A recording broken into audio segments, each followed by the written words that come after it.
The first 6 weeks of my marriage passed without a single moment of intimacy. No touch. No closeness. Not even the kind that happens accidentally. At first, I assumed privacy. Adjustment. Nerves. But the first time he explained it to someone else, before he explained it to me, I understood something was wrong. We were at a casual dinner with friends, the kind where newlyweds are expected to glow. Someone joked about how marriage must have changed everything. My husband smiled calmly and said, "Marriage doesn't mean anyone gets ownership over my body." The table laughed, slightly uncomfortable. No one looked at me. Later that night, when I finally asked him, carefully, respectfully, why he wouldn't even touch me, he repeated the same words. Slower this time. Firmer. My body is my choice. You can't demand anything. It wasn't said in anger. That's what made it worse. In that moment, I realized this wasn't confusion. It was a boundary meant to silence me. And silence, I would later learn, works both ways. If you've ever been made to feel unreasonable for wanting clarity, this story may feel familiar. I'm not sharing it to debate rights or beliefs, but to show what happens when language meant to protect autonomy is used to avoid accountability. My name is Megan, and I believed marriage was built on mutual consent, not quiet withdrawal. When my questions were met with rehearsed phrases instead of honesty, I chose not to argue. I chose to watch. Because sometimes, understanding arrives not through confrontation, but through patience. Before my marriage, my life was steady and self-directed. I had a career that demanded responsibility, friendships built over years, and a sense of independence I valued deeply. I wasn't searching for someone to complete me. I was looking for a partner who could meet me where I already stood. I believed marriage was a private agreement shaped by mutual respect. Not rigid roles. Not entitlement. Just two adults choosing each other every day. In public, my husband fit that image perfectly. He was articulate, politically aware, careful with his words. People described him as thoughtful, progressive, someone who understood boundaries. I took comfort in that. I thought emotional maturity would translate naturally into emotional availability. After the wedding, I adjusted without complaint. I reorganized my routines, shared my space, and absorbed the invisible labor that comes with building a shared life. I remembered appointments, smoothed over misunderstandings, and made room for his habits alongside mine. What I expected in return wasn't grand affection, just presence. A hand reaching for mine. A closeness that confirmed we were navigating this together. Instead, there was distance so consistent it felt deliberate. Nights passed with polite goodnights. Mornings began with efficient small talk. Any attempt at warmth was met with neutrality, as if intimacy were a topic best avoided. I told myself not to overthink it. That modern marriages looked different. That patience was part of adjustment. What I didn't recognize then was that I was already compensating for something he had decided not to give. The warning signs weren't dramatic. That's why they were easy to dismiss. Whenever the subject of closeness came up, even indirectly, he redirected the conversation. If a movie scene lingered too long on intimacy, he checked his phone. If friends joked about newlywed routines, he smiled without engaging. His avoidance was subtle, but consistent. One evening, after nearly a month had passed, I asked him directly, careful with my tone, neutral in my words. I didn't accuse. I didn't demand. I asked if something was wrong. He looked at me as if I'd violated an unspoken rule. "I've been clear," he said calmly. "I don't owe anyone physical access." The language struck me. Not us. Not marriage. Anyone. When I pointed out that intimacy in marriage wasn't about obligation but connection, he corrected me. "My body is my choice," he repeated. "You can't expect more than I'm willing to give." I noticed how easily the phrase came to him, as if rehearsed. How it ended the conversation immediately, no room for discussion, no space for emotion. After that, I stopped asking.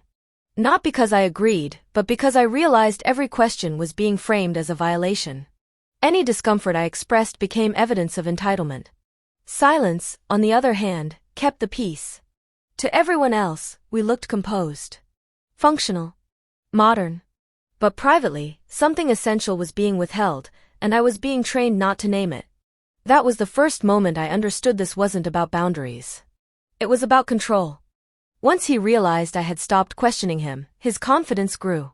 The absence of conflict seemed to reassure him that his position was unchallengeable. In public, he became more relaxed, almost performative in his progressiveness. He spoke openly about autonomy, about modern relationships, about how expectations ruin marriages. People nodded. Some even praised him. I sat beside him, silent. At home, the distance widened. He treated our shared space like a neutral zone, polite, efficient, emotionally sterile. Conversations were practical. Meals were timed. Even our schedules stopped overlapping unless necessary. What unsettled me most was how easily he reframed the situation when others were around. If someone hinted at marital closeness, he laughed it off. We're not traditional, he'd say. We respect each other's boundaries. The implication was clear. If something was missing, it was because I was enlightened enough not to want it. Once, a friend pulled me aside and said, "Honestly, it's refreshing. So many men feel entitled." I smiled, because explaining the difference between entitlement and intimacy would have required revealing something I was still trying to understand myself. At night, lying beside someone who felt like a stranger, I replayed his words. My body, my choice. The phrase had power, not because it was wrong, but because it was being used to end all conversation. I wondered if I was overreacting. If this was simply a modern adjustment I hadn't prepared for. Doubt crept in quietly, disguising itself as self-awareness.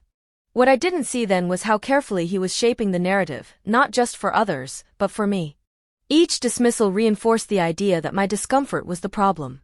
And the more I stayed silent, the more certain he became that I would stay that way.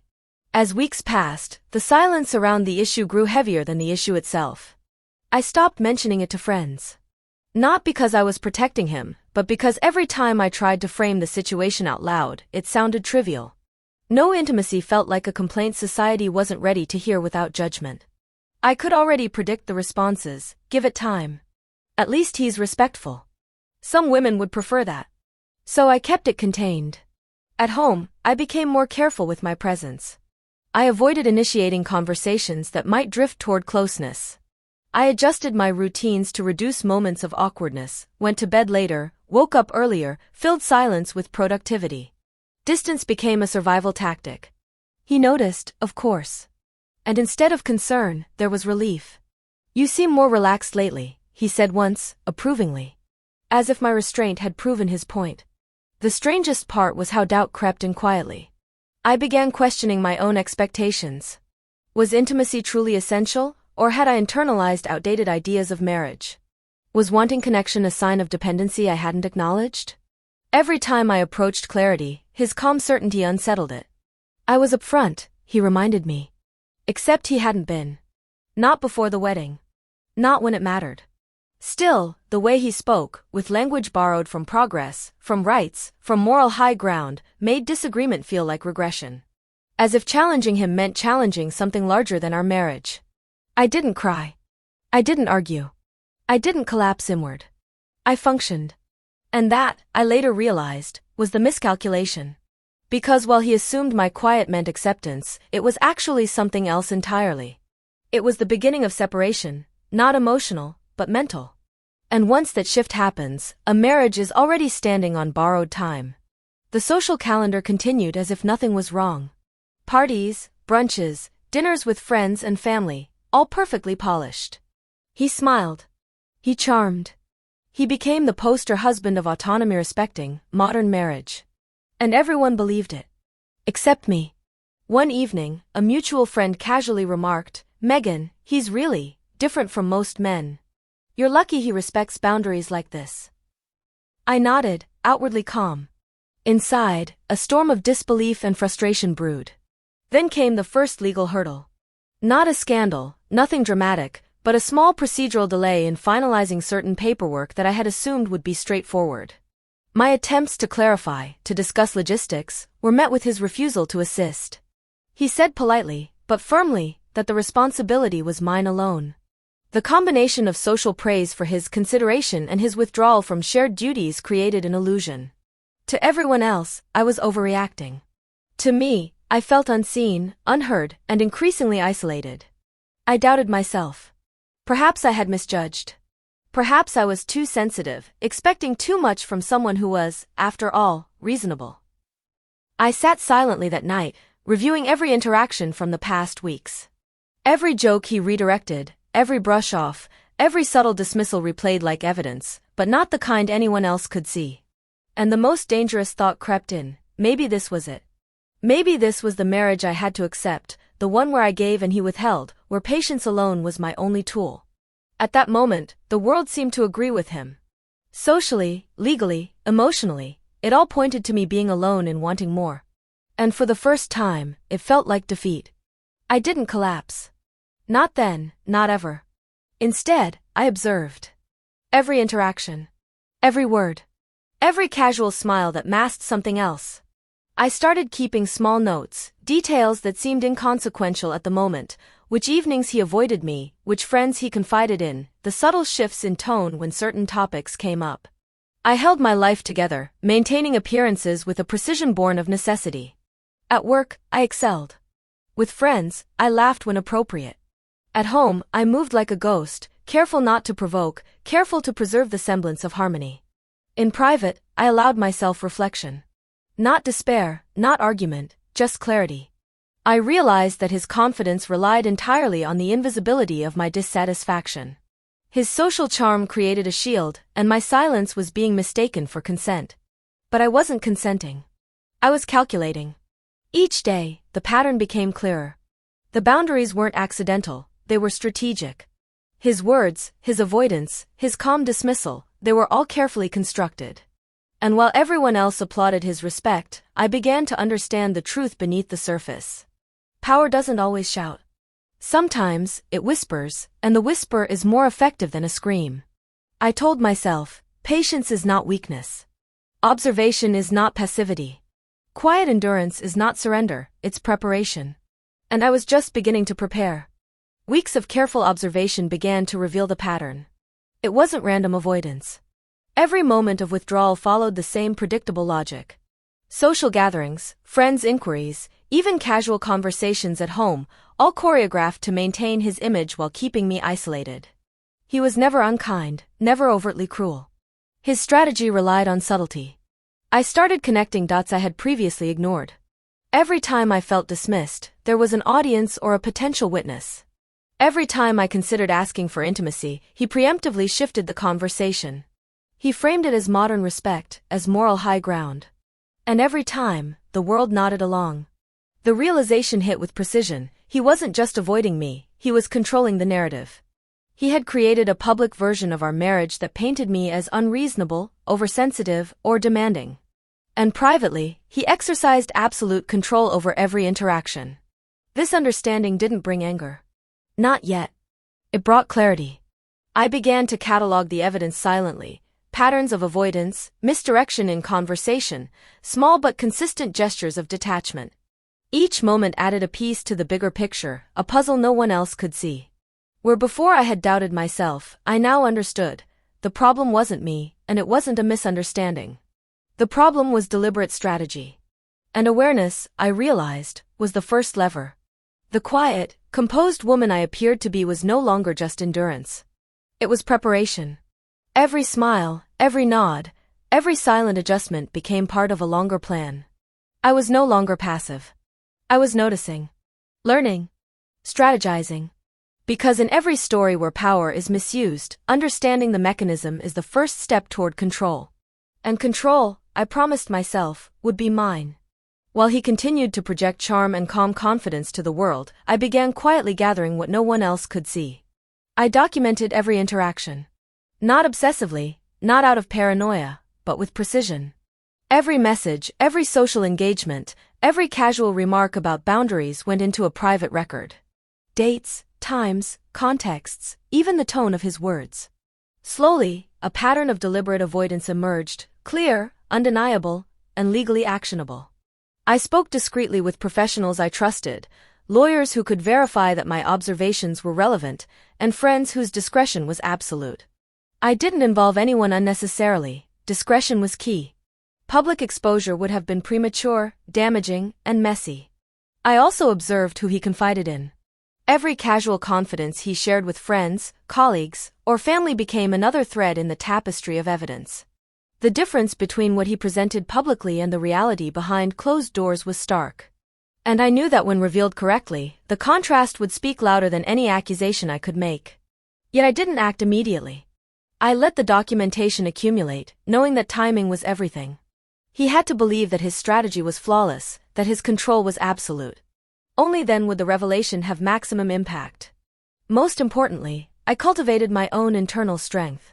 My calm, my poise, my ability to function without external validation became invisible armor. While he thought he had diminished me, I was quietly becoming unstoppable. To the world, it appeared as if nothing had changed. To him, it appeared as if I had acquiesced. But behind the scenes, I held the leverage. And leverage, when applied with precision, doesn't scream. It delivers quiet, irreversible results. The stage was set. I had the facts, the witnesses, and the timeline. The audience, unaware, awaited the moment when the hidden truth would emerge. And I had learned that in every story of control, patience, and documentation create the most devastating power. I was ready. With the pattern clear and the evidence carefully documented, something else shifted within me. For weeks, I had questioned myself, my expectations, my emotions, my sense of what was normal in marriage. But now, the self-doubt began to dissolve. I stopped seeking his approval, stopped measuring my worth by his presence or absence. The quiet endurance that had once felt like restraint now became strength. I realized that power in this marriage had never been about physical intimacy, it had been about control, perception, and narrative. And I had been learning the rules of the game without him noticing. I cultivated calm confidence, not arrogance. I moved through my days with clarity and purpose. At work, I excelled as before. In social settings, I interacted with composure. At home, I carried myself with quiet dignity, never reactive, never confrontational. Every smile, every gesture of politeness, every moment of composure reinforced the illusion that I had accepted the status quo. But inside, I was no longer the same woman who had first asked for clarity. I felt free in a way I hadn't before, not free from the situation, but free from needing his validation. It was a subtle but profound transformation. I had turned his strategy against him without uttering a single word. The very traits he had assumed made me submissive, patience, calm, discretion, had become the instruments of my eventual control. Where I had once been silenced by his words, I now listened carefully. Where I had once feared misunderstanding, I now welcomed observation. Where I had once counted days of absence, I now counted opportunities, to document, to prepare, to wait for the right moment. The quiet endurance had become mastery. And mastery, unlike reaction, cannot be rushed, cannot be reversed, and cannot be ignored. I was ready for what came next. By now, I understood the rules of his game, and I was ready to play on my terms. Every step I had taken so far had been quiet, careful, deliberate. Now, the final phase of preparation began. I organized the evidence I had collected: messages, dates, documented patterns of avoidance, witness accounts. Each piece was verified, time-stamped, and stored securely. I created a timeline that clearly showed his consistent refusal of intimacy and the resulting emotional and logistical impact on me. The case wasn't about emotion, it was about facts, precision, and legality. I sought discreet advice from a trusted lawyer experienced in annulments and marital rights. Every word, every document, every move had to be airtight. Any misstep could weaken the eventual revelation. I wasn't rushing. I couldn't. Patience was part of the strategy. At the same time, I honed my personal environment. I maintained appearances of calm and normalcy, ensuring that he remained confident, believing I had acquiesced. Every interaction with friends and family reinforced his public narrative of control. He believed he was untouchable. Internally, I had transformed. I no longer sought validation from him.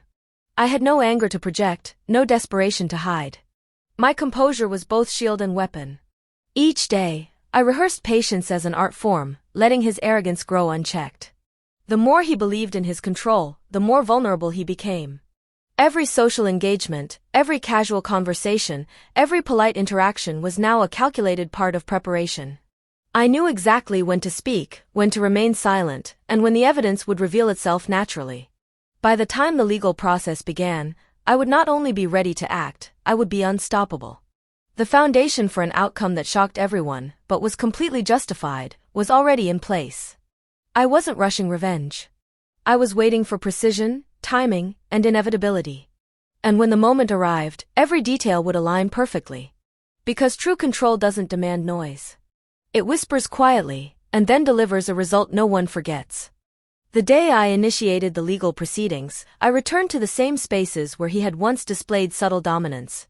The dining rooms, the social gatherings, the casual brunches with friends, each familiar setting now held a different weight. I moved through them with quiet confidence, appearing calm, composed, almost unchanged. No one noticed the shift immediately, because power is most effective when it is invisible until it is undeniable. He smiled at me, unconsciously expecting the same passive acceptance that had characterized our early weeks of marriage. But the aura that had once concealed my strategic patience now projected authority. My every gesture, measured and deliberate, suggested control without confrontation. Friends whispered, observing my demeanor. He noticed it too, although he tried to dismiss it with a polite, confident smile. The arena that had once reinforced his dominance was subtly tilting.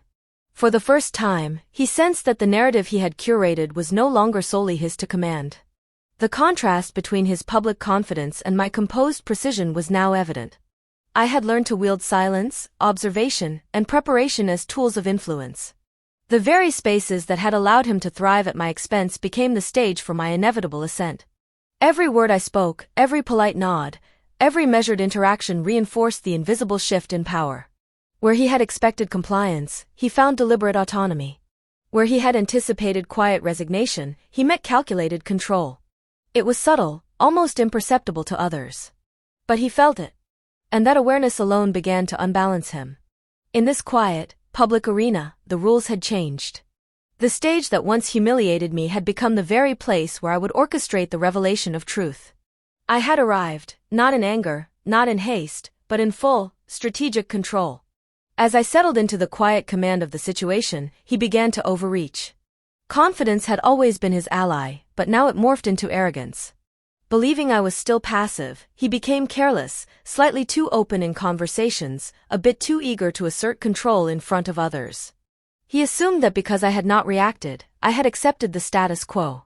At a casual dinner with close friends, he spoke freely about our relationship, framing his refusal of intimacy as enlightened modernity. "It's about respecting boundaries," he said, with that rehearsed smile. "Some people just don't understand consent the way I do."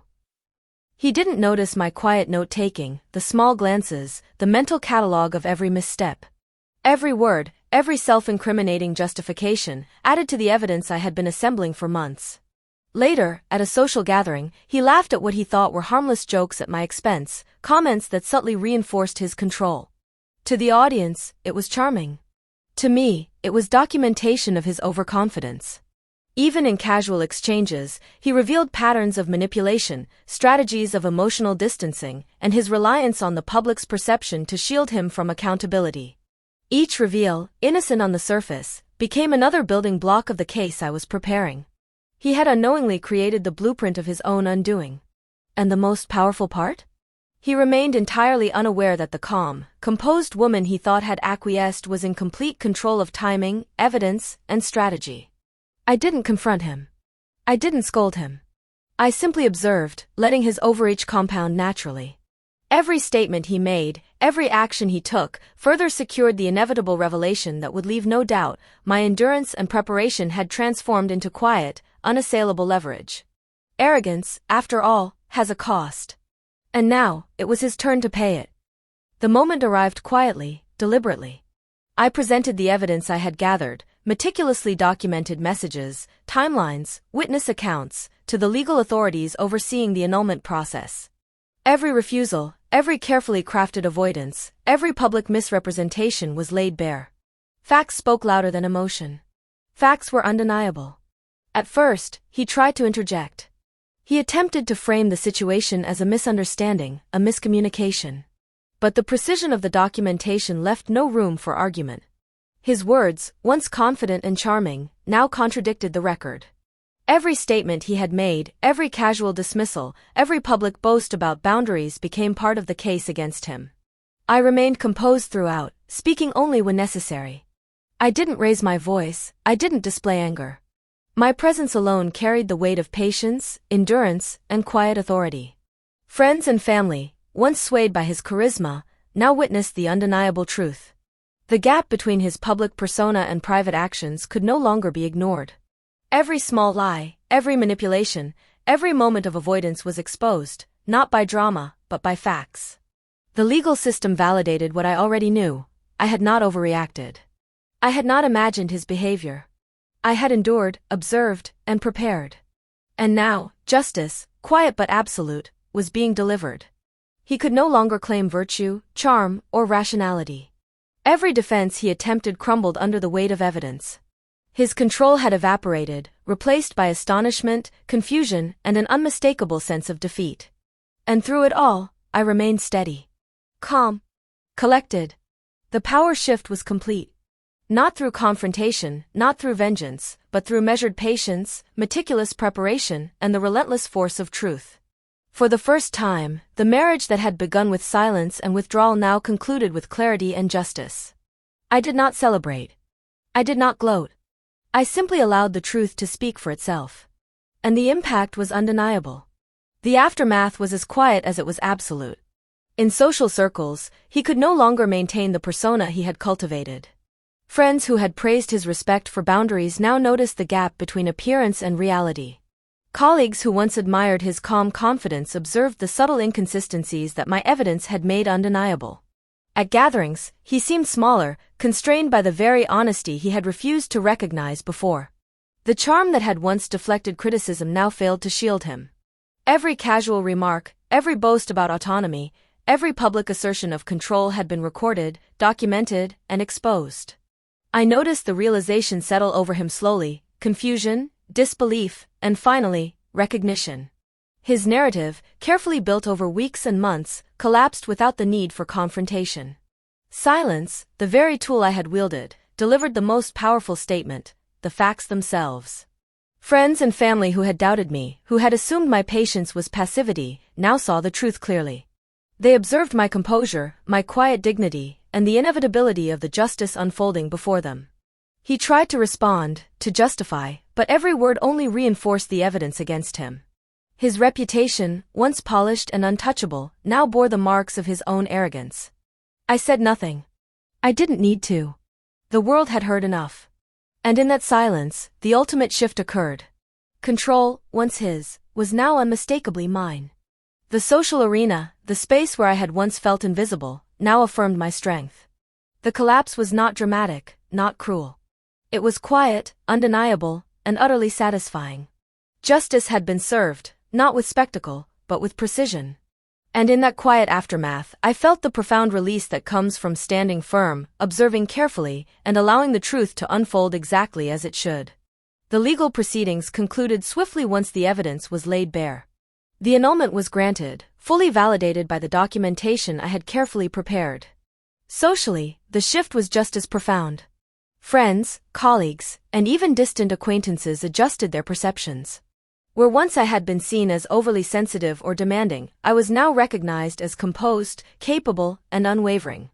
The man who had assumed control, relying on subtle manipulation and public perception, now understood that his actions had consequences he could not avoid. I didn't seek revenge. I didn't humiliate him publicly. Instead, the world witnessed the quiet effectiveness of preparation and patience. Control had shifted, and it was absolute, not because I forced it, but because I had outlasted, out-observed, and outplanned him. The spaces that had once emphasized his dominance now reflected my clarity. Friends approached me with respect, offering apologies for earlier misunderstandings, but mostly expressing admiration for my composure. Every interaction, every acknowledgement, reinforced the inevitable justice that had been quietly delivered. For the first time in weeks, I could breathe fully. The tension that had defined every moment of our early marriage had been replaced by calm, by dignity, by assurance that I had acted with integrity and precision. The consequences were quiet, but unmistakable. He had lost the control he had assumed was untouchable. I had gained clarity, autonomy, and respect, both socially and personally. And in that quiet, unspoken acknowledgement, the shift was complete. Looking back, the lesson was clear: patience, observation, and careful preparation hold more power than impulsive reaction. The marriage had begun with silence, avoidance, and subtle control. It ended with clarity, justice, and dignity. I had learned to trust my own perception, to document what mattered, and to act with precision when the time was right. No one had to shout. No one had to stage a scene. The facts spoke for themselves, and the world noticed. Strength is not always loud. True authority often comes quietly, through composure, self-awareness, and careful strategy. My husband had believed autonomy could be used as a shield for avoidance. I proved that clarity and patience could turn the very same tools into undeniable leverage. Now, I move forward with confidence, understanding that respect and honesty are not negotiable. Control is not about asserting dominance, it's about knowing when to act, when to observe, and how to let truth carry the weight it deserves. In the end, dignity wins. Quietly. Absolutely. And that is the power of resilience, patience, and unwavering clarity.